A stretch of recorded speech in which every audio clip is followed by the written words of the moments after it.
In my life, I've seen New York City under full quarantine, the Midwest overrun, devastated by pests, plague sweep across California, and then what happened next was something none of us saw coming. It became a race against time to save our future, to even have a future. It's the year 2100, and I survived. To change the future, first you have to imagine it. Earth 2100 starts now. The idea that within this century, perhaps in your lifetime, our civilization could lie in ruins seems unbelievable. But according to some of the world's leading minds, that's not just a worst-case scenario. It's a real possibility. Good evening, I'm Bob Woodruff. Over the next 2 hours, we'll take you on a journey into a world that could await us and our children. 370,000 babies will be born today. And we've taken the liberty of creating one more. Fictional character we're calling Lucy, who will be our guide through this century. Her life story is not a prediction about what will happen, but what might happen.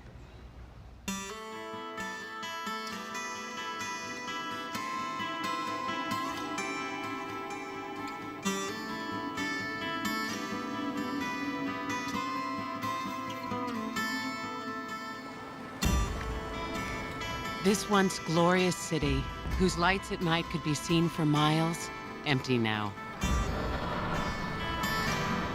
Its towering skyscrapers, once a testament to our ingenuity, now stand as crumbling monuments to our demise. Maybe only artists can grasp what that kind of future really holds for us. It's perhaps in the area that we think of today as science fiction, but that could be a very real future for the planet. 100 years from now, if New York is abandoned, I can imagine some advanced creatures, maybe humans, maybe extraterrestrials, looking at New York and saying, those ignorant people, how on earth could they have ever expected to survive? I can ask myself what happened, but where do I begin? With the droughts, the famines, the plague? It began long before all that. I lived through it all. My story is everyone's story, the story of the last century.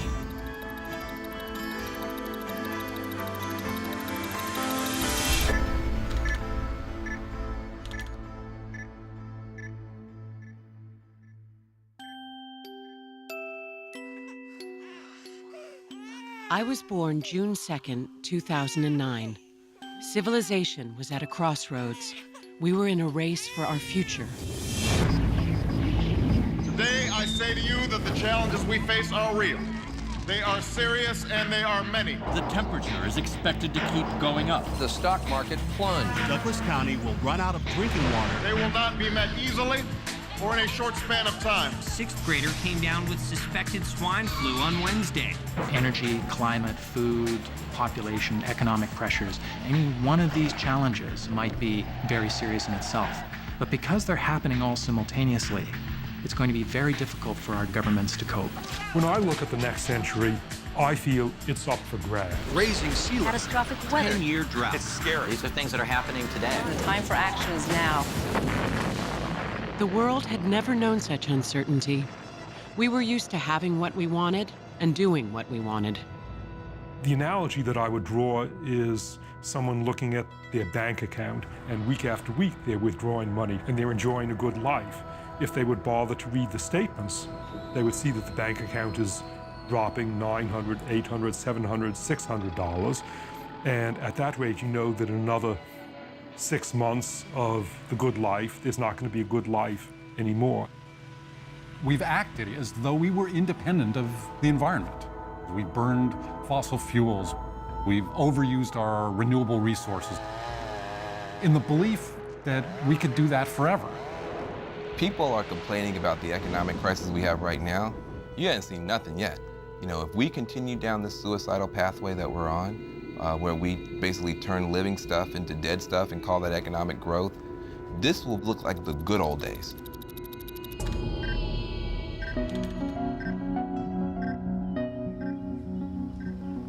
Although the world I was born into was running out of so much, water, oil, land, I remember a loving family, A big house, green lawn, more water than we knew what to do with. My parents must have known what was happening. We had a compact car and recycled. And it wasn't just us.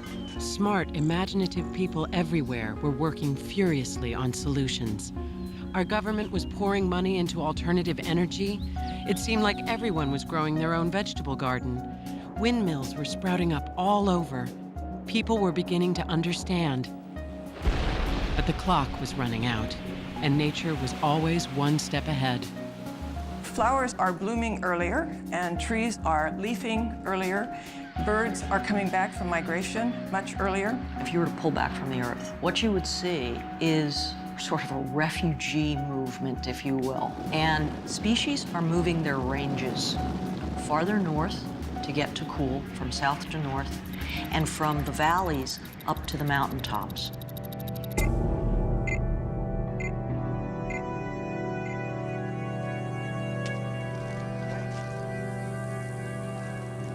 Of course, as a child, I didn't notice these things, having nothing to compare it to. I was a little girl enchanted by my small world, until one summer, thousands, maybe millions of dragonflies showed up out of nowhere. They were delicate and beautiful, and I put one in a jar. My mother was puzzled and looked them up. They were supposed to be in Cuba, not Miami. It was not until much later that I realized they were a sign of what was to come. It's 2015, 6 short years from now, and the best laid plans are getting underway. A wave farm off Scotland is harnessing the ocean's energy. Vatican City has gone totally solar. And here in America, cars are running cleaner and more efficiently. Still, we cling to that old habit, oil. It's getting harder and more expensive to find. From coast to coast, motorists are searching for relief from soaring gas prices in California. We could see a doubling or tripling of real oil prices. That's after inflation. We're running out of oil, and we've created a society, the American way of life is what we call it, based on the assumption that oil will be plentiful forever. The large, spread-out suburbs that we've grown accustomed to, the strip malls, the big box stores with their enormous parking lots around them, all of those have been made possible because we've had cheap gasoline. And as energy becomes much more expensive, you'll see that those areas become less desirable places to live.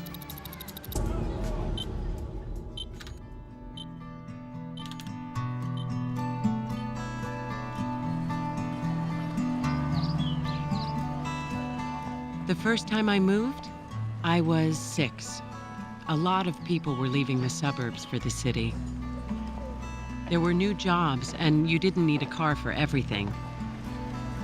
My dad was going to work on the new streetcar system in Miami. And my mother told me we were going to live on the top floor of an apartment building.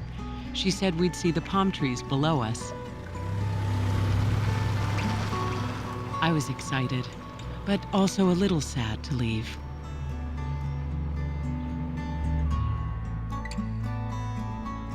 As the price of oil goes up, it will ripple through every part of the global economy. In Washington today, protesters demanded an end to rising food prices. Our agriculture system is almost wholly dependent on cheap oil. Tremendous amounts of diesel fuel that are used in planting and harvesting, and then moving this stuff all these vast distances. By 2015 in the United States, add about 20 million people to the population, and then just play out what that does to consumption patterns. I mean, the number of people that we've got to feed. There's just basically this slow creeping tension for natural resources. As the American way of life becomes increasingly unsustainable, the rest of the world will be trying to catch up. The Chinese like cars, and they like big cars.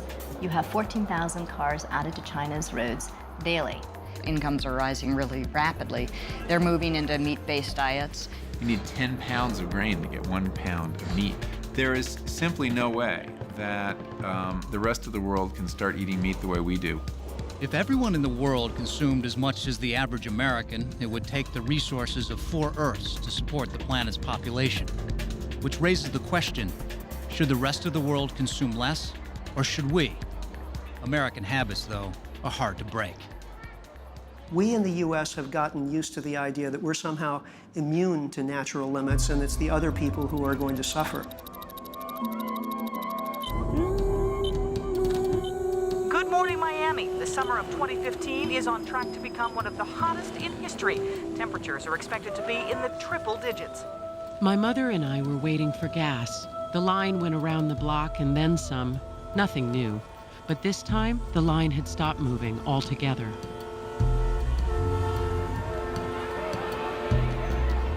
A man who worked at the gas station came out holding a sign. People started yelling, and they got out of their cars and started moving towards him. My mother got us out of there fast.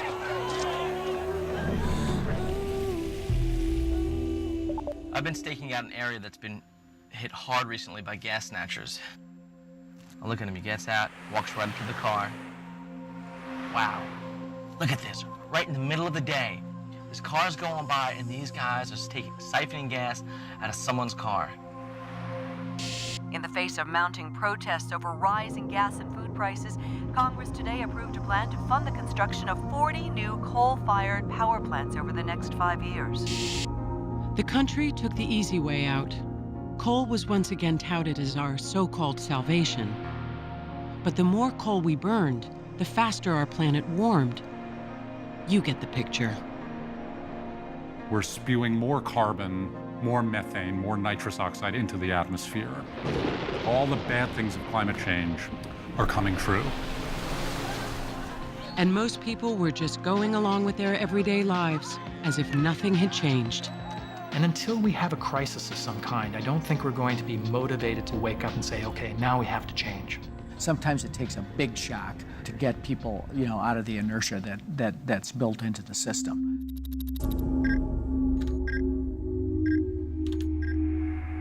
They are calling it the storm of the century, Hurricane Linda, packing Category 5 winds. Big storms weren't unusual, but this one was bigger than the others, and it was headed for Miami. All coastal regions are being evacuated. When this storm makes landfall, we are going to see a tremendous storm surge. My mother was a nurse, and she wouldn't leave until all the sick were evacuated from the hospital. My father was afraid we wouldn't get out in time. I was afraid, too.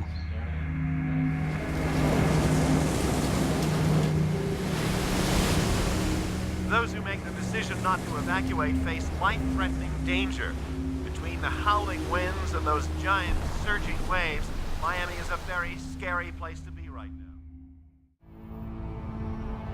2015 is only 6 years away, but many experts say that if the world has not reached an agreement to massively reduce greenhouse gases by then, we could pass a point of no return. If we're still dragging our feet in 2015, it really becomes almost impossible for the world to avert a degree of climate change that we simply will not be able to manage. The longer we wait without addressing these challenges in an aggressive way, the more likely it is we're going to end up with really bad outcomes. This morning, in the aftermath of Hurricane Linda, we are seeing the first images of what remains of Miami. Neighboring communities have been overwhelmed by hundreds of thousands of evacuees seeking refuge.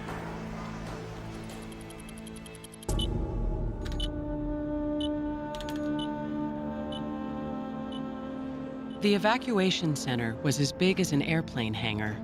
Maybe it was an airplane hangar, and so jammed with people it was hard to move. It was hot, it was noisy. We were there 3 weeks. There was nowhere for us to go, nowhere for anybody to go. We watched the news on TV. I was only 6, but it looked to me like the whole world was in trouble. Some 250,000 Bangladeshi refugees fleeing from last month's devastating cyclone are massing on the Indian border. Thousands riot as China faces its worst wheat shortages in a decade, the result of seemingly endless drought. World leaders are gathering in Washington, D.C. to attend an emergency global summit meeting. hopes are high that the world might finally reach an historic climate agreement. This is the first time the whole planet is in that kind of a crisis. And the whole planet has to join in meeting a crisis of epical proportions. In 2008, the Center for the New American Security, a Washington think tank, staged an elaborate game. The goal was to simulate a global summit on climate change. The year is 2015. The context for the game is Lucy's context. Miami has been devastated by a hurricane and Bangladesh ravaged by a cyclone. The people who are playing the roles of global leaders are in fact high-level policymakers from around the world. Let me be very clear. Our time is running out. John Podesta, President Obama's transition chief, is playing the role of UN Secretary General. Indeed, today in October of 2015, no country, no city is exempt from the ravages of climate change, as we saw so tragically with the Category 5 hurricane that hit Miami. In the game, the Secretary General has asked for a 30% reduction in emissions by 2025. The U.S. team holds a closed-door strategy session. It's very important for us to strike that very positive leadership tone right out of the box. We have to be much faster and more serious about emission reductions. We need to do 30% by 2025. But there's a strong disagreement about whether the American public would be willing to make that kind of sacrifice. Basically, the odds of a 30% reduction in the United States in 10 years is zero. The world is going to hell in a handbasket. And we're saying, gee, can we stretch this out a little bit? Even if the United States were willing to make these reductions, this is a global crisis that needs global action. The U.S. calls a meeting with China. We have an inherent responsibility to our people to take actions. In 2015, China and India are in fact projected to account for more than 30% of the world's carbon emissions. But in the simulation, they're unwilling to agree to a treaty they feel limits their economic growth. For both countries, the issue is fairness. The Western countries went through a very energy-intensive development process, became rich by burning coal and burning oil. Can countries like India and China do it without burning as much fossil fuel as the West? We have to grow greener. You have the technology and you have the capital, and you're prepared to help us grow on a greener path. China and India say they will agree to the cuts in greenhouse gas emissions only if the West hands over the technology needed to do so. China would wish to get the technology for the third generation of nuclear power plants. But Europe and the U.S. refuse. The technology belongs to private companies. Instead, they offer to help pay the costs of switching to cleaner energy. You do the emissions reduction, and we give the money for the emissions reduction that you've done. Because if simply, you have the money, but you do not have the technology, and then you cannot reduce the emissions. The whole summit hinges on whether they can come to an understanding. So we're not putting any pressures, we're just offering, and I think it's a good offer. We do not accept the offer. The Planet Summit broke down today when China and India refused to agree to cuts in greenhouse gas emissions. Ultimately, all the teams fell short. That perhaps is the saddest element coming out of this, which is the pace of change just doesn't seem to be in keeping with the magnitude of the challenge. Scientists say that if this is how our leaders respond in 2015, the entire planet will be at risk. If we continue on the business-as-usual trajectory, there will be a tipping point that we cannot avert. We will indeed drive the car over the cliff.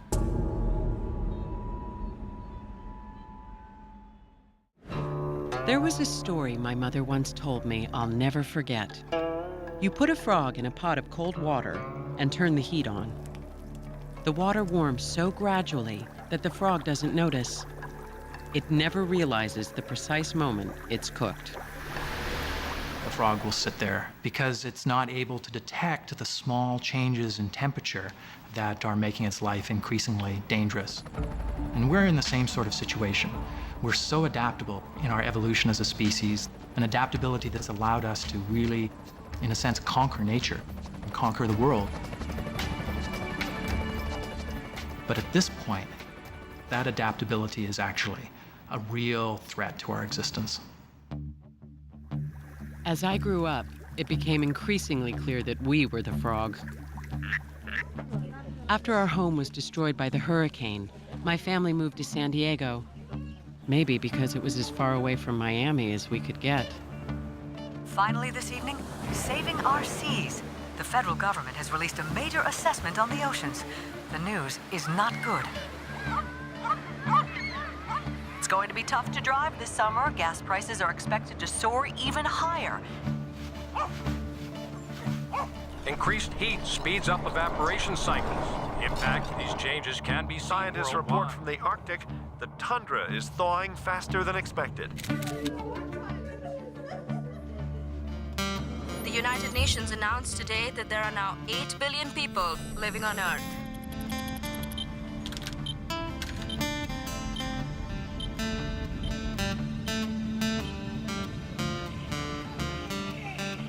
It's amazing what you can come to take for normal. By the time I was in my 20s, shortages and higher prices were just a fact of everyday life. After high school, I decided to train as an EMT. I wanted to be useful, and this seemed the perfect kind of work. So what else will be normal in 2030? One thing, it will be warmer, about 1.5 degrees Fahrenheit warmer, enough to dramatically alter the planet's weather and rainfall. Canada and Siberia, for example, will be wetter and hotter. But for much of the world, rain will be scarce, and so will its most basic need, water. By 2030, 2/3 of the world's population will be under water stress. In Asia, for example, glaciers on the Tibetan Plateau act as a giant reservoir for billions of people. All over the world, as the climate warms, mountain glaciers are melting at faster and faster rates. By 2030, 80% of those glaciers may be gone. If the glaciers disappear, much of the food supply will disappear as well. These glaciers provide stream flow in the summer during the dry months that you can use to irrigate your crops. When those glaciers are gone, you've got a massive drought situation. In 2030, Africa could be facing extreme and widespread drought. Rainfall levels are going to continue to drop over time in Africa, especially in these fragile regions like the Sahel. When the rains fail and people don't have enough to eat, they often turn to desperate means to survive. And in the U.S., in 2030, many of the massive reservoirs fed by the Colorado River will be drying up.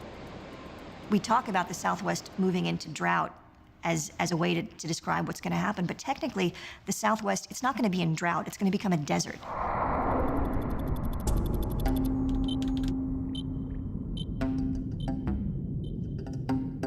In San Diego, they were ahead of the game. In 2009, they had started building huge desalination plants. It took 20 years and cost billions of dollars, but it worked. The massive plants on the ocean turned salt water into fresh, and the city's water supply was restored. 400 miles inland, though, they were running out, and no one had enough money to build a pipe that long. So now we're here rationing water. I mean, people in Las Vegas are starting to totally panic. People in Phoenix are starting to panic too. When I turn on my tap this morning, this is what I get out of my tap. Something that will catch people's attention is the first city, rich city in the world that just runs out of water. 3 days after Tucson's taps ran dry, its parched residents finally got relief when a convoy of National Guard tanker trucks carrying 1 million gallons of water finally arrived. Anxious residents lined up to get their allotment.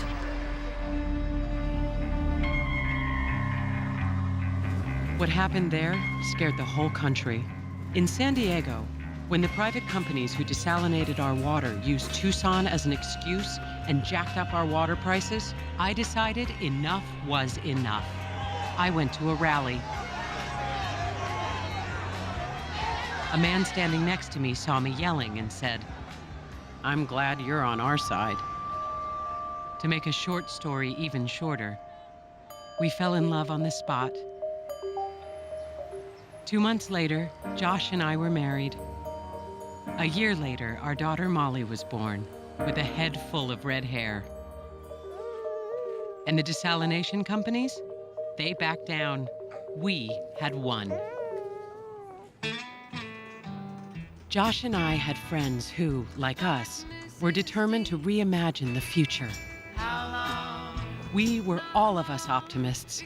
Some of us worked on solar plants in the desert, others tinkered with super-efficient cars in their garages.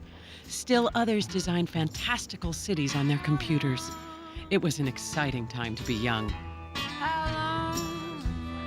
But it was becoming clear that the problems of the world knew no borders.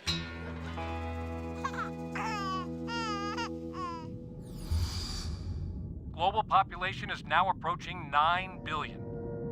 It seems unlikely to me that we here in America can sit happily with all of our resources while the rest of the world simply goes quietly into that good night. Very few people lay down and die. When they recognize that their lives are threatened, they do whatever it takes. Hundreds of thousands of environmental refugees fleeing drought and famine are streaming toward Europe. They will move across borders by the droves, by the millions, and that will be something we've never seen before. And that might be the thing that we'll find the most difficult to cope with. From Laredo to Tijuana, millions of Latin Americans are massing along the U.S. border. You'll see intense pressure for people to move and be on the move from the Caribbean, from Latin America, from Mexico in particular, into the United States. And that'll put huge stress, I think, on the systems of the United States to try to cope with that. I can't imagine the horrors that will take place on the border as millions of refugees try to get into the United States.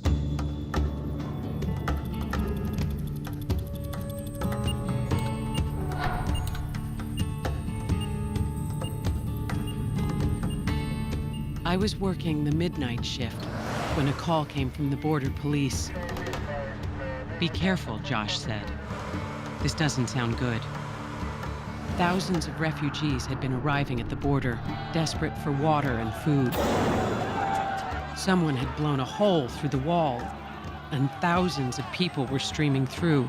They had called in the border police. I don't know how it started, who fired first. But suddenly, the police were shooting into the crowd.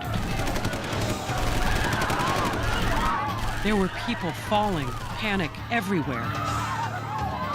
Josh heard it on the news, and how he found me in the midst of all that chaos, I'll never know.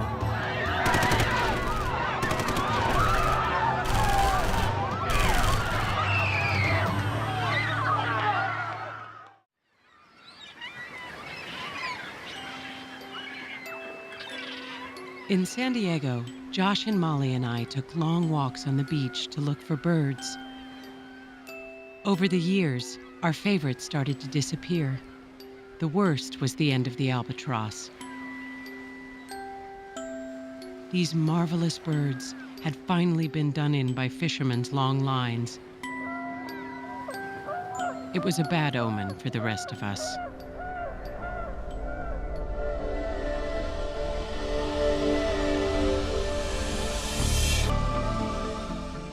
Probably a third of all species will be on an inexorable path to extinction by 2050.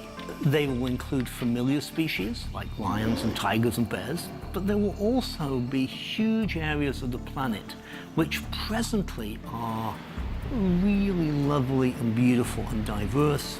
Those places will have essentially disappeared. In the history of the Earth, there have been 5 mass extinctions in which at least half the species on Earth disappeared. They were caused by natural disasters, massive volcanic eruptions, rapid climate change, meteors hitting the Earth. Today, in the 21st century, we are in the midst of what scientists are calling the 6th extinction. And for the first time, it is being caused by a single species, us. When one species proliferates beyond any other, ultimately it sort of knocks out its own life support systems and it collapses. And in a way, that's what we're doing at every level around the world. Today in 2009, The idea that we could do so much damage to our natural environment that it could cause our global civilization to collapse may seem far-fetched. Think of all the signs of normalcy. Water is still coming out of the faucet in my kitchen. The electricity still turns on. I buy food at the supermarket. It seems inconceivable that our modern world could collapse. Every society that collapsed thought it couldn't happen to them. The Roman Empire thought it couldn't happen. The Maya civilization thought it couldn't happen. The Byzantine Empire thought it couldn't happen. But it did. And it usually creeps up on you unforeseen. At its peak, the Maya civilization numbered more than 10 million. They had astronomy. They had the only writing in the New World. They had great art. They were the biggest game in town. They are the equivalent of us in their era. These city centers were supporting 25 to 50,000 people. So they were very well adapted to their surroundings, and they were able to grow. But they grew too much and exhausted their resources. Growing population, meaning growing demands on the land, deforestation and soil erosion, which tied into warfare. There was chronic warfare among the Maya city-states. And then their climate suddenly changed. There were these series of extended droughts, and those droughts just kept hammering away and hammering away. You lose your forests, you lose your soils. If you lose your soils, you can't grow anything. And if it stops raining, then forget about it. The end game for the Maya must have been horrible indeed. It's highly likely that there were also periods of starvation. It's a truly hideous and ugly way to die.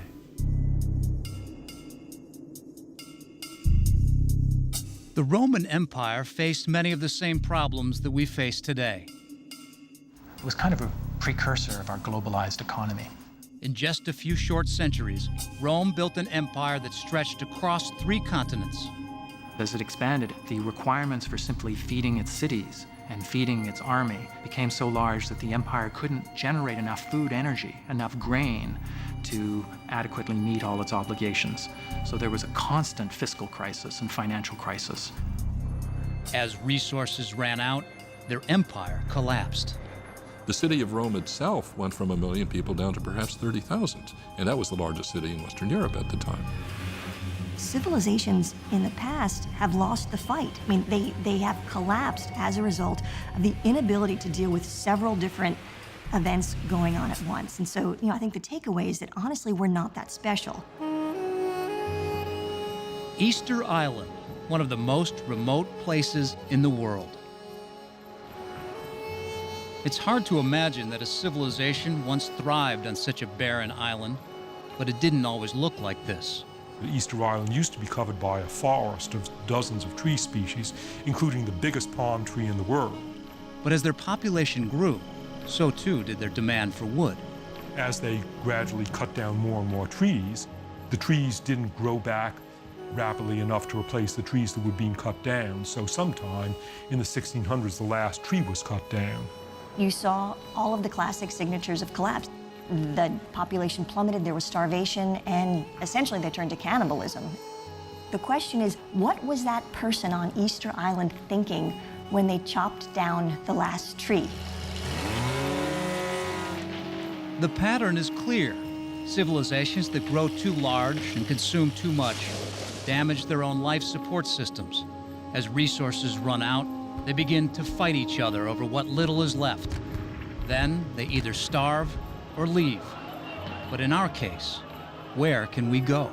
I think Easter Island is the perfect metaphor because it's this small, fragile island sitting within the Pacific Ocean. It's very remote, and it no longer was able to sustain the population that lived there. It's no different than Earth being this small planet in a vast galaxy.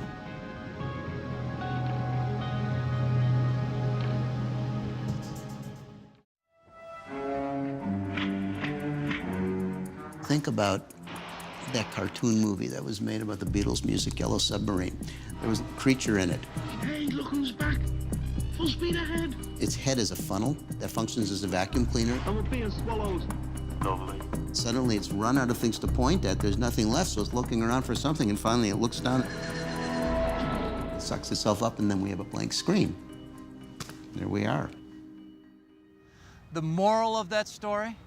By grabbing everything in sight, we'll end up destroying ourselves. And by 2050, the population is exploding. The rainforests are disappearing, and 9 billion of us competing for ever scarcer resources. A bad situation made worse by widespread drought and huge migrations of people. Life is changing for everyone, including Lucy.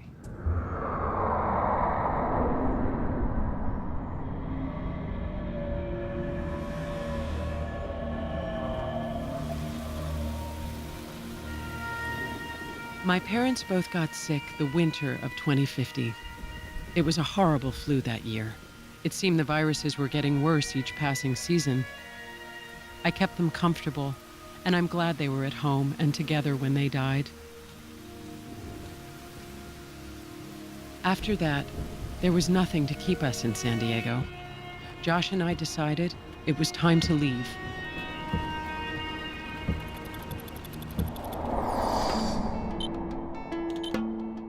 We were excited. Josh had been offered an amazing job in New York, working on the sea barriers designed to protect the city from the rising seas. There wasn't much room in the truck.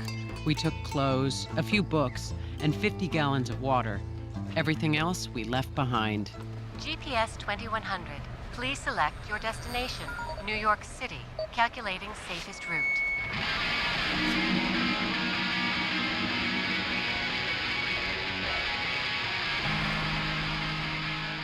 We headed north across the Mojave Desert. By dusk, we were on the outskirts of Las Vegas and greeted by mile after mile of abandoned suburbs, and acres of golf courses turned to dust. The silence was eerie. Well, by 2050, Lake Mead, one of the great reservoirs of the Southwest on the Colorado River, has finally gone dry. There's not enough water to meet human needs. People in Las Vegas had depended on Lake Mead for almost all their water and power. Las Vegas, I would imagine, is gone. With a drought like that, you've got a city in the desert, and it's going to be really difficult to live there. When we got closer to the Strip, we were lucky to hook up with a convoy headed east. Las Vegas was a strange sight. Most of the hotels dark. All those neon lights gone dead. Sin City had pretty much folded. From there, we drove through Arizona.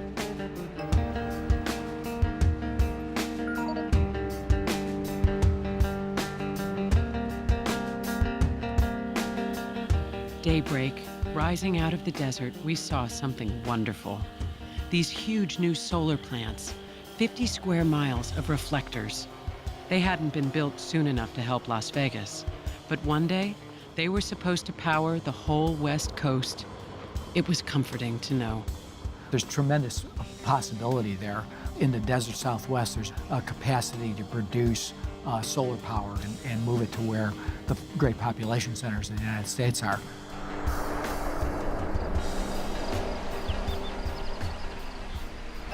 The safest route heading east today is Route 40. I think that it would be almost impossible to do this journey unless you had some form of intelligence as to what areas are lawless or dangerous. I don't think strangers are going to be very friendly.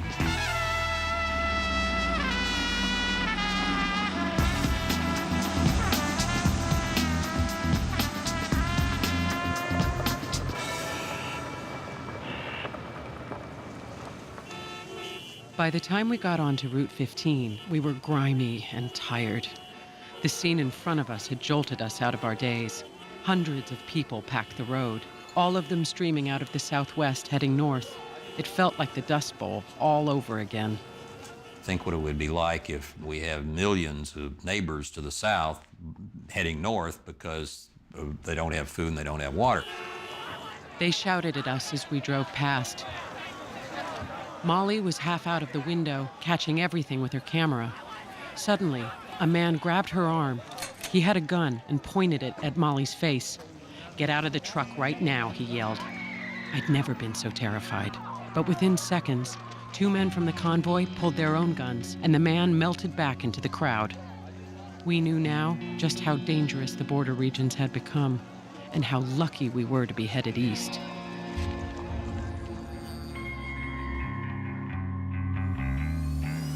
Just as people were migrating, so too were the bugs. In Oklahoma, acres and acres of corn were threatened. To the degree that all ecosystems are extremely stressed by 2050, the pests will flourish.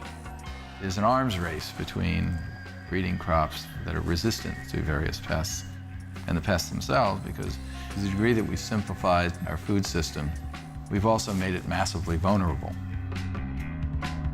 For decades, this had been predicted. These giant farms, which supplied so much of the world's food, were easy prey. People get their seeds from single or just a few manufacturers, and they're genetically very, very similar. So if, in fact, an agent were to come onto the scene that was capable of infecting one, it would rapidly spread. Halfway through Kansas, we split off from the convoy. They were headed north to Canada. We went east to Greensburg, Kansas, leaving the devastation behind. Welcome to the Greensburg Visitor Center. In 2007, a tornado destroyed our town. Out of the rubble came a dream. A town that was completely destroyed by a tornado that is being rebuilt as a global example of how clean energy can power an entire community, how it can bring jobs and businesses. This was a wonderful place, completely self-sustaining. They had been one of the first, and they knew what they were doing. They got their power from the wind and sun, their water from the rain, and they grew everything they ate. Feeling a lot better, we hot-seated it the rest of the way. Compared to the Southwest, the fields were green and fertile. We saw some communities like Greensburg. We wish there were more. The closer we got to the end of our journey, the better we felt. The next day, we hit the outskirts of New York City. New York City is engaged in the greatest urban experiment of our time. From skyscrapers that grow their own food, to an all-electric vehicle fleet, to clean and tranquil parks. Inspired leaders and creative minds are working together to create an urban paradise. I looked across the George Washington Bridge at the skyline and felt a surge of hope, but underneath ran a trickle of worry. With all we had seen, maybe we had seen nothing yet. By the middle of the century, I thought I'd seen it all. Storms, migrations, and droughts that had destroyed whole cities. But I had also seen so much more. Brilliant people everywhere were working furiously to change our future. I had a family, and together I thought we might be equal to whatever came our way. But I had no idea of what the future would hold. It's a new world, and not a better one as we catch up with Lucy, our fictional storyteller. The year is 2060, past mid-century and into middle age for Lucy. At 51, she has grown up in a world of soaring population, dwindling resources, and intense climate change. The worst-case scenario, imagined by some experts, is playing out. But there are signs of hope, a growing global movement led by cities like New York.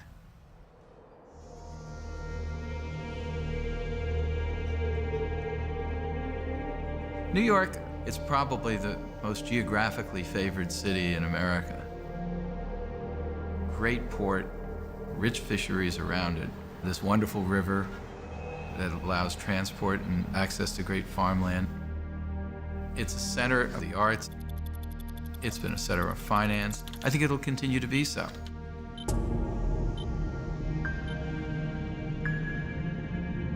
After what we had been through, New York was a fresh start. The city was full of hope and energy and promise. You'd walk down the streets and meet each other's eyes and see a sense of purpose. It was a great place to be a part of back then. The first years we were there were the best of our lives. Josh was working as an engineer on the Great Barrier Project. I was at Bellevue Hospital, a historic institution already more than 300 years old. The building we lived in was green in every sense of the word, and Molly worked in the gardens that grew our food. They were a part of the building itself. You're going to see greenhouses, multi-story greenhouses, and each floor will be growing, carrots and potatoes, etc. And that'll be just considered normal. The building supplied not just our food, but most of our own energy. Instead of having solar panels, big, heavy, bulky things, we can just put this thin film on rooftops, on window panes, and generate electricity that way. I rode my bike to work every day, a mere 30 blocks. We had designated bicycle lanes. The traffic was manageable, and you could breathe the air. All the vehicles were electric. You hook your car up to a mega transport system that will move you a good bit of the distance to your final destination, kind of a train of cars. And then you get disconnected from the mass combination transit and drive the last little bit yourself. Molly fell in love as quickly as her parents had. She married George, who was studying to become a botanist.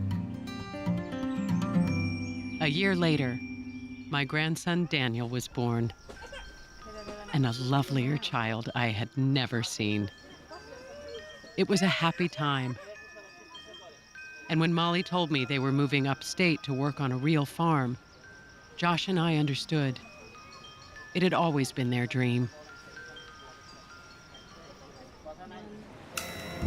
The city was getting a lot of attention, and money flowed in, both private and public. The biggest, and maybe the most important project, was my husband Josh's, since without the barriers, the city was at risk. It would be the biggest civil engineering project in US history. Be comparable to putting man on the moon. The project had been underway for years, and those who worked on it had a tremendous sense of pride. There were 3 barriers going up, one at the Verrazano Narrows Bridge, one at the top of the East River, and one in Staten Island at Batten Hills. You could see them rising a little every day. Sea level was rising, and without the barriers, big storms would flood the city. I think it'd be like in medieval times, people building a beautiful, huge cathedral. It took generations to build, and there was a great sense of purpose and gave purpose and meaning to life. The project drew thousands of people into the city looking for work. New York City was then, as it had always been, a beacon of hope. In New York, it'll be a magnet, as any viable city will be a magnet.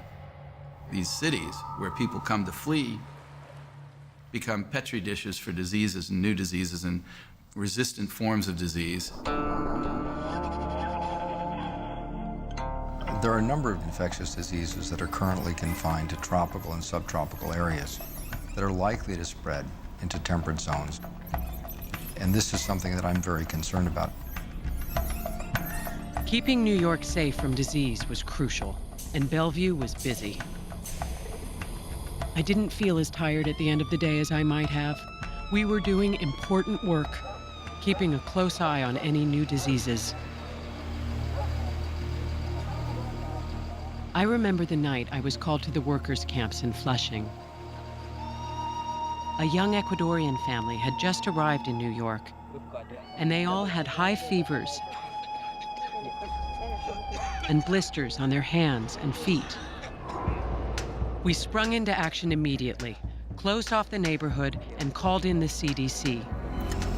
They knew right away they were looking at a new virus. We set up a mobile clinic at the camps where we treated dozens of workers and their families. Everyone recovered, and the disease was contained.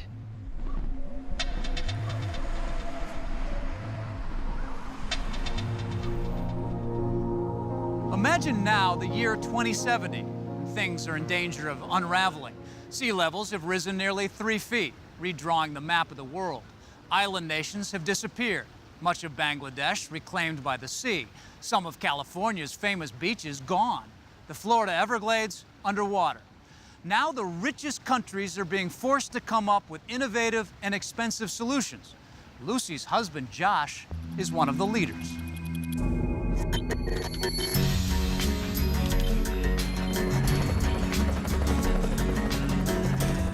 Josh was an engineer on the Great Barrier Project. After 30 years in the making, it was nearing completion. Within a few months, they would be testing the massive gates. If I was the engineer in charge, I would be very nervous.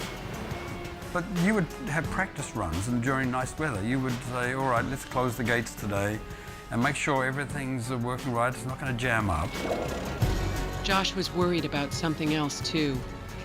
New York City's barriers, like others around the world, had been built on the assumption that sea level rise would be gradual. But it was becoming clear that might not be the case. Scientists say they are detecting a massive spike in the level of methane in the atmosphere.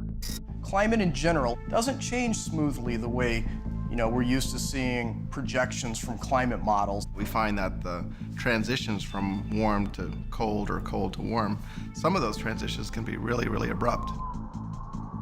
Abrupt meaning within the timescale of a decade, or sometimes even less than a decade. We knew there were certain things that could rapidly turn up the heat, but we didn't know what that tipping point would be until it happened. Maybe the tipping point is you heat up the tundra and the permafrost so much that there's a huge burp of methane and carbon dioxide out of those northern soils. Methane is a very big worry in my mind because it's some 23 to 30 times more potent than CO2. An enormous reservoir of methane produced by decomposing plants and animals lies buried beneath the frozen Arctic tundra. It has been there since the Ice Age. If the tundra thaws and a large quantity of the gas is released, global temperatures would soar.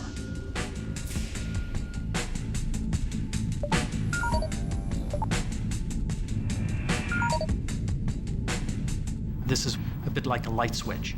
You push the light switch a little bit, and nothing happens. You push a little bit more, and nothing happens. Then you push it a little bit more, and it flips completely to a new state. The methane emanating from the Arctic could raise temperatures worldwide. A panel of experts is convening to recalculate how warm the planet Drastically raise global temperatures. This is what specialists call a nonlinear flip or a nonlinear change. When that happens, we don't know what the consequences will be.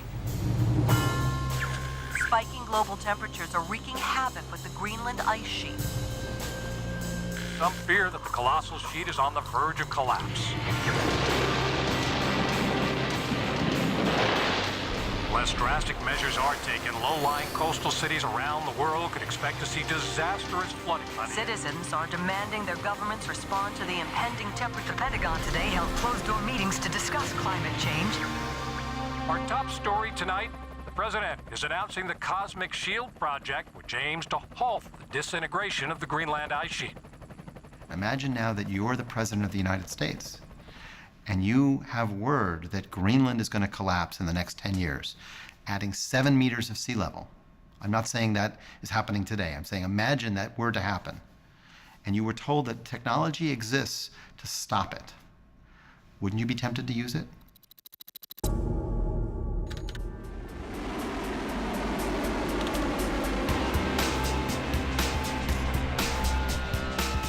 It didn't take long for the world to agree. A technology existed that could stop the ice sheets from melting. It should be used. Hundreds of jets from all around the world were spraying a mist of sulfur dioxide into the atmosphere. The gas would form particles which would shade the Earth and temporarily cool it. This is your solution of last resort. You say all bets are off. We are just going to intervene in this system with reckless abandon. For a year, there were these spectacular sunsets. But what are the other consequences of those things? Maybe it would cool the Earth. Maybe it would cool it too much. That might be a disaster in the opposite direction. Maybe it would cause some other environmental problem that we don't foresee today. The Earth cooled, but that was the least of it. Tonight in Washington, there's debate over whether to follow China and Great Britain and cease flying Cosmic Shield mission. We've learned that in all aspects of engineering, there are unintended consequences. The Surgeon General testified before Congress today on the health effects of further depleting. The cloud was burning off the ozone layer. Once that was gone, every living creature would be exposed to a massive dose of radiation. The experiment was halted. Once they stopped spraying the gas, the ice sheets continued to melt, but now at a quicker pace. Sea level rise would soon be measured in feet, not inches. If you end up with several meters of sea level rise, you change life as we know it. In New York, watchdog groups are now suggesting that storm surge barriers may be too low. Josh and the other engineers were working around the clock to try to build the barriers even higher, but we all knew we were in a race against time.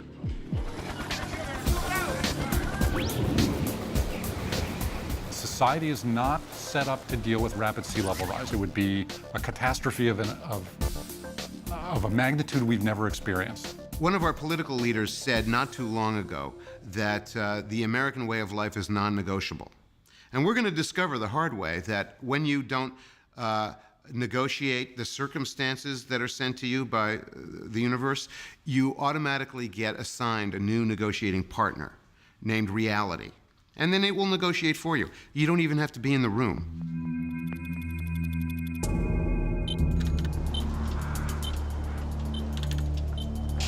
A vicious nor'easter is headed up the East Coast and is expected to hit New York on the high tide this afternoon. Storm surge could be over 20 feet. As the storm approached, the engineers started closing the entire bay wall. It absolutely had to work or the city would be devastated. It was terrifying. Then the winds picked up and a gate got stuck. That's a nightmare scenario, getting stuck halfway shut, because the water will pour in and flood the city. A team was assembled to manually close the gate. They would have to go out into the harbor by boat. I asked Josh not to go. I begged him to stay safe with me. But this was his project. He had to see it through.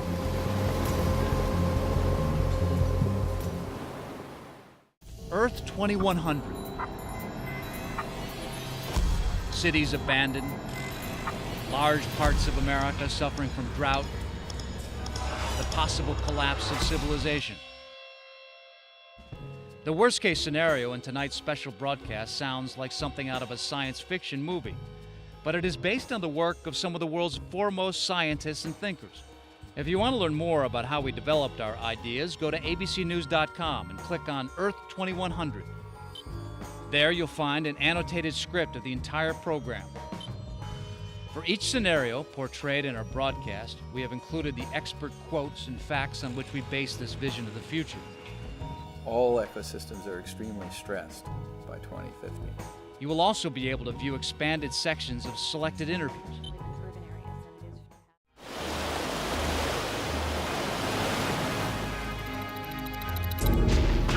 Preliminary reports that one of the gates in the Great Barrier has failed to close. We're awaiting confirmation from the mayor's office. It was high tide when the storm hit. Flooding of subway tunnels throughout. 4, 5, and 6 trains are affected. The streets were filling with water.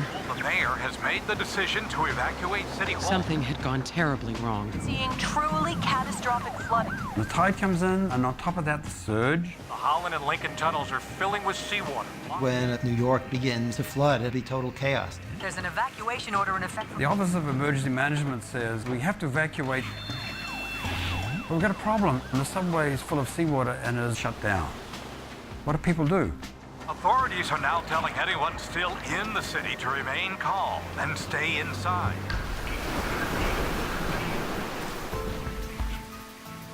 Outside, the storm raged, and all I could do was wait for Josh to come home. When I heard the knock on my door, I knew. He died a hero, they said, but that was no comfort. I called Molly, and she wept. She wanted me to come live with her, but I couldn't leave. I just couldn't leave. Areas are looking at 4 or 5 feet of water. We could see the worst of this storm by 3 a.m. New Yorkers are going to wake up in a very different city tomorrow.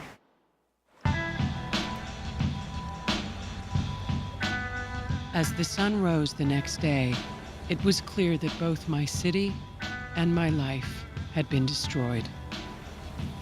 Battery Park fills up with seawater. Lower West Side, Lower East Side, southern Brooklyn, Queens is flooded. Kennedy Airport's flooded. Newark Airport's flooded. It's all going to be underwater. In the coming days, when the waters receded, the city was filthy and everything that could rot was rotting. People wanted to leave, but for many of them, there was nowhere to go. How welcoming will people be when New York or Boston sink underwater and all those people in their millions come to New England or to Pennsylvania? How welcoming will people be? I packed my things and set them at the door,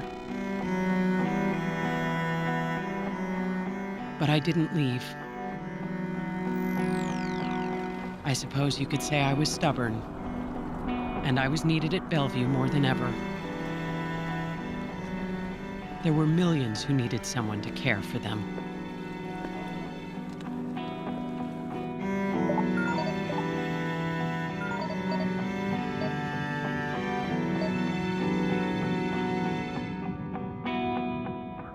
As the seas rose, the wealthy moved uptown to higher ground and hired private companies to pick up the trash. But in the low-lying slums, tap water was contaminated. People were so poor they ate only once a day, if they ate at all. When people are hungry and people are malnourished, as you continue to have displacement with floods, there's no doubt that's a perfect setup for certain types of infections. I was working the late shift when the first case came in. A young man with a cough and a high fever, and then I noticed the blisters all over his body. Was this the virus I had seen years ago? Another case of Caspian fever. Officials have issued a statement asking people to avoid public meetings. All New York City schools have been shut down. Representatives from the CDC. This virus is cause for concern. Within a week, over 20 were dead. People on the streets wore masks, avoided each other. The air was ripe with panic. Advisory reminding citizens to wash their hands and cover their mouths. You would shut down factories, you would shut down trade, you would shut down commerce. Everything would shut down. Death toll from Caspian fever has now reached 107. The virus continued to mutate and spread. So some long incubating virus that kills very fast. That's the kind of thing that's going to get us. It only took a few people on a few planes to spread it around the world. Cases of the fever have been confirmed in over 100 countries. Now estimated that 10,000 have died in Mexico City. Temporary morgues have been set up in the streets of Shanghai. The Vatican conducted a national funeral mass today. From Singapore to Sydney, the globe shut down. Farmers wouldn't bring food into cities.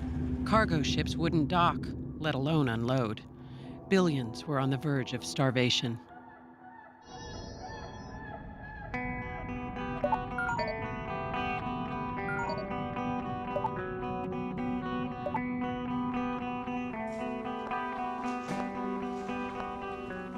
I saw hundreds of people die every day.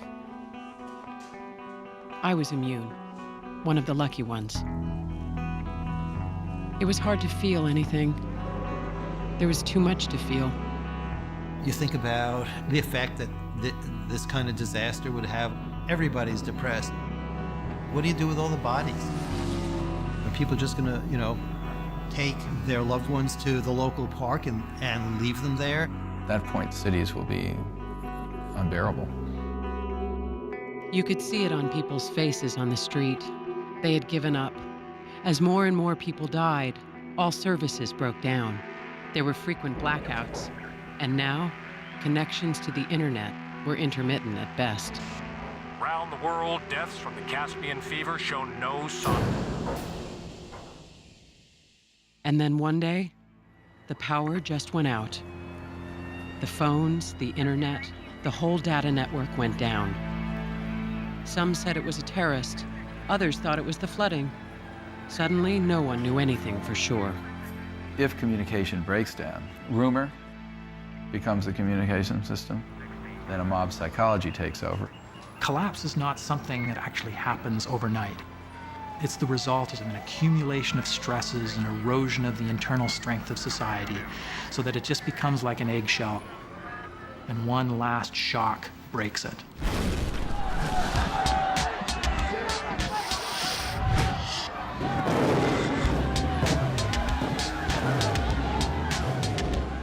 Looting was rampant. Most of the police force deserted. The mayor was nowhere to be found. We waited for the president or the National Guard to appear, but no one came. That's when it dawned on us that the government, like so much else, had failed.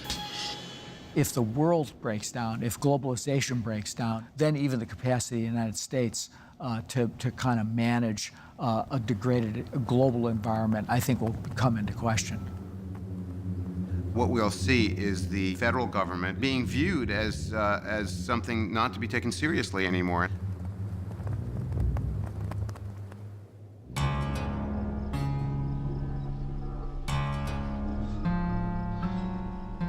Reports were sketchy, but here's what I know for sure. The virus continued to spread. India and China had gone to war over water and who knew what else. Millions were dying from famine. The human race was collapsing under its own weight.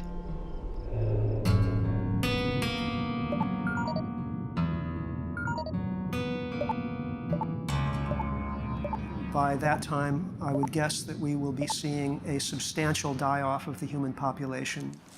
Most of civil society will have degenerated. I was 75 when I walked across that George Washington Bridge.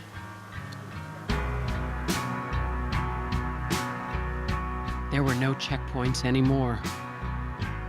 I left with a couple of friends and a dog who had adopted me. Rosie, I called her. She never left my side. But where was I going? I didn't know if Molly was still alive, let alone still on the farm up north. I didn't know if I had a grandson anymore. But that was my hope, that I could somehow find them, or they me.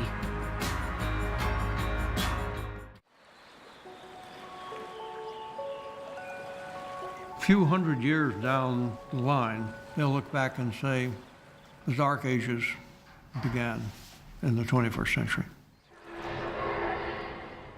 Our city, beautiful city, was abandoned. And nature took over quickly, as it always has.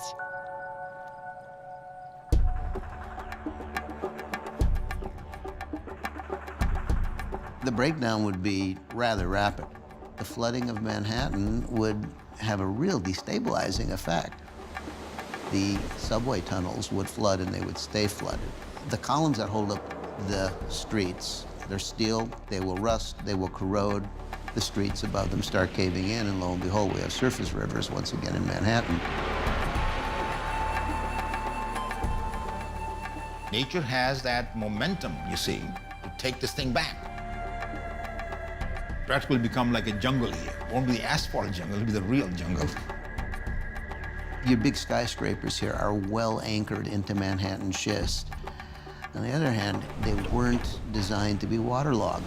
It just takes one hurricane to hit New York. Buildings are going to start to get taken out.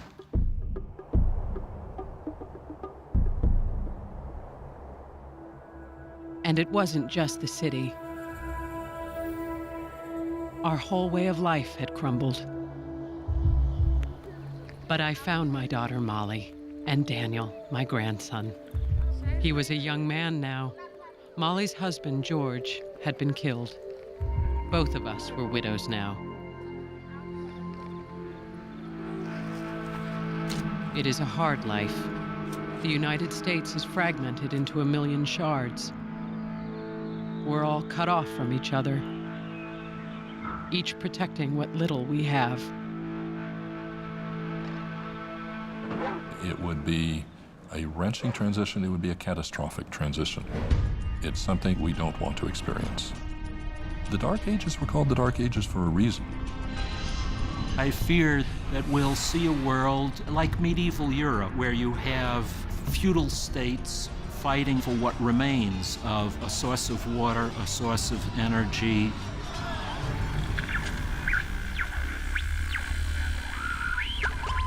We managed to produce our own power and communicate over radio waves. The cities that have endured are now walled fortresses, jealously guarding whatever remains of the computer age. I'm picturing enclaves of affluence and wealth, but surrounded by vast masses of people who will be barely surviving. In effect, humanity could very well be in hell, where hell is defined as truth realized too late.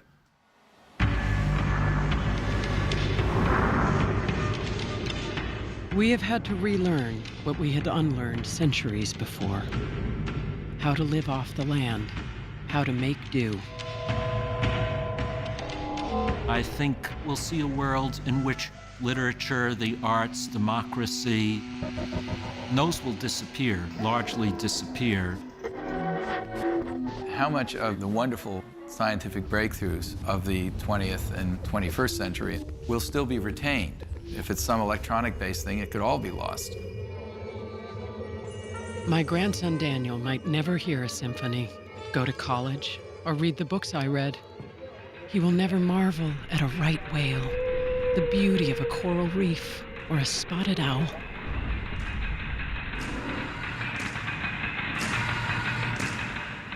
You actually ever get outside and just kind of look at the wonder of the world, it takes your breath away. And I think to think of a world where somehow that is taken away is really sad.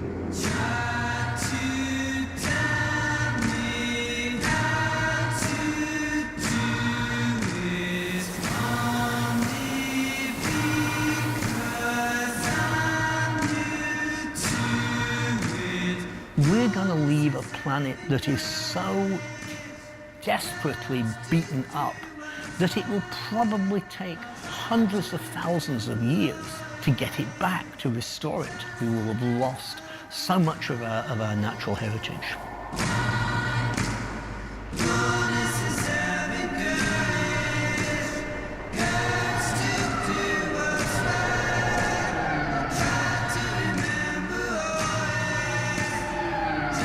I can teach him poems and songs. I can tell him what I saw and what I learned along the way. I can try to tell him what is precious. What is precious? I ought to know that. They say I am the oldest woman on earth. With age is supposed to come wisdom. What is precious? This earth of ours. This garden we must tend. These people we love.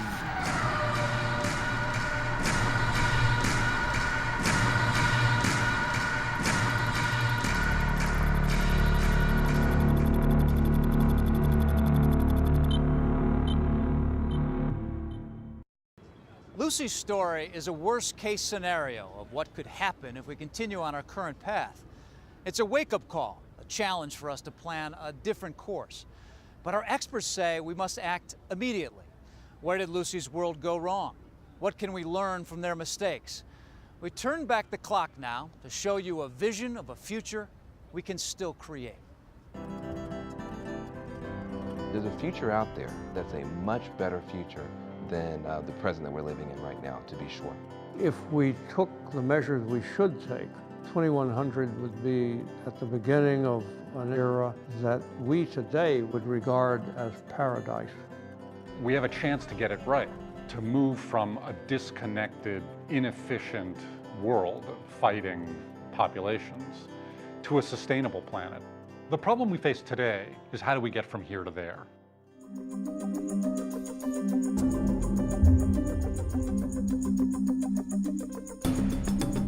The world that Lucy was born into is our world today. There are plenty of signs that it's in trouble, but there are hopeful signs as well. The problems that we face, water, soil, climate change, they're all problems caused by humans, so we're capable of solving those problems. It could be overwhelming if we let it. I just try to take it one brick, one chunk at a time. I think that's how you have to deal with it. So what should we do right now to chart another course? How do we avoid ending up in Lucy's world? Many experts say the first step should be transforming how we use energy. Much of what we need to do, we already know. Plant a garden. Use compact fluorescent bulbs. Or mass transit for people. Insulate your homes. Smaller cars. There is no simple solution, but 100% of the Earth's population doing a very small thing makes a very big difference. But individuals alone won't be able to turn things around. Governments and industries are going to have to change on a massive scale. We're going to have to come up with more solar, more wave power, more geothermal energy. Beyond the familiar technologies, amazing new ones are already in the works. Fields of solar balloons that could power thousands of homes a day, a nuclear fusion facility that could produce the energy of a tiny man-made star. We can't drill and burn our way out of our problems, but we can invent and invest our way out. Getting enough of these projects up and running will take people, and that means jobs. And if we can put more people back to work, then by 2015, instead of communities disintegrating, they could start to rebound. You can fight pollution and poverty at the same time. You can beat global warming and the economic downturn with the same dollar bill if you invested in green jobs, green energy, green technologies.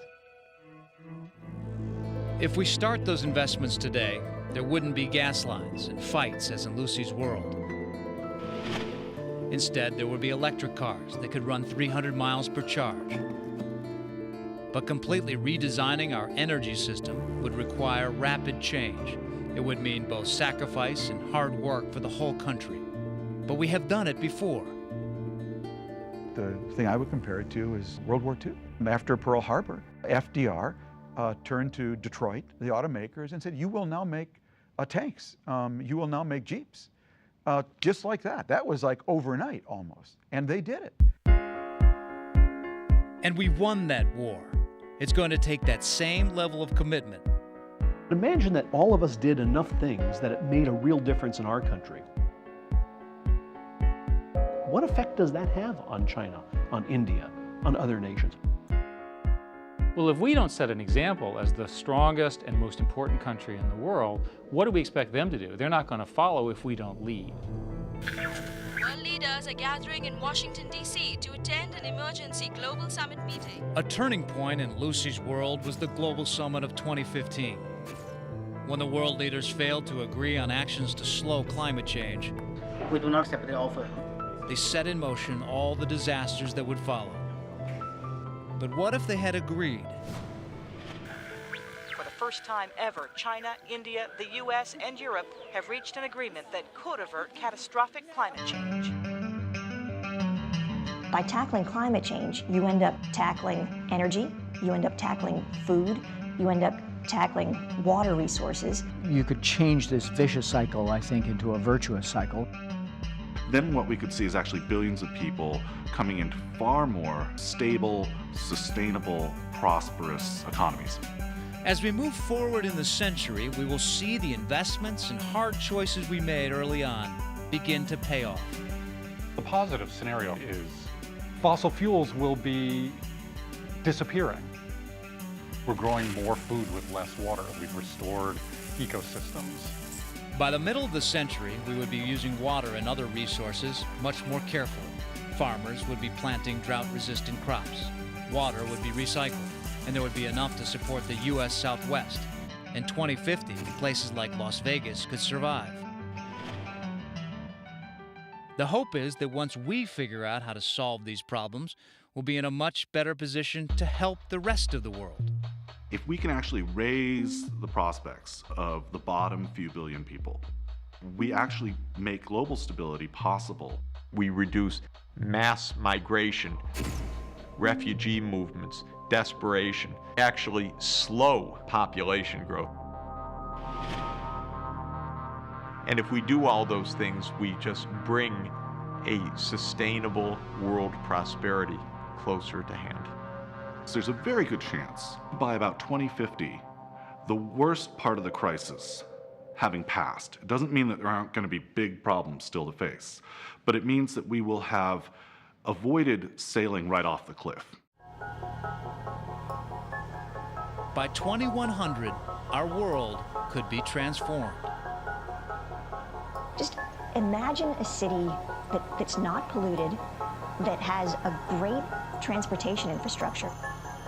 Stackable cars or cars that are folding, and then they would charge and be a shared ownership model, and you would just pull out the one that's available and that's fully charged. Everything happens inside the city itself. That means our food production, our waste and recycling, our energy. We're going to have joint management of water resources, of energy resources. We're going to be living on a planet where we don't see things at a national level, but we see things at a global level. By the time we get to 2100, the challenge of building a global green economy where we're sharing technologies, not fighting wars over water and oil, that's going to bring out the best in the human family. Humanity will be relatively disease-free. Children will be treated as rare treasures. Most people don't realize not only can we change, we must change. And I think that's how you own the future. That's how you take control of your destiny. I have huge faith in humanity.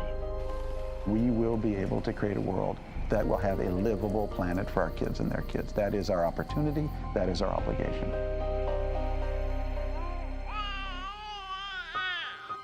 Kids born today will see us navigate past the first greatest test of humanity, which is, can we actually be smart enough to live on a planet without destroying it? In December this year, nearly 200 countries plan to meet in Copenhagen, Denmark. Their mission to draw up a strategy to finally come up with a global agreement to slow climate change and safeguard the planet. If you'd like to learn more about Earth 2100, or if you want to get involved in the solutions, go to our webpage at abcnews.com. I'm Bob Woodruff. For all of us here at ABC News, good night.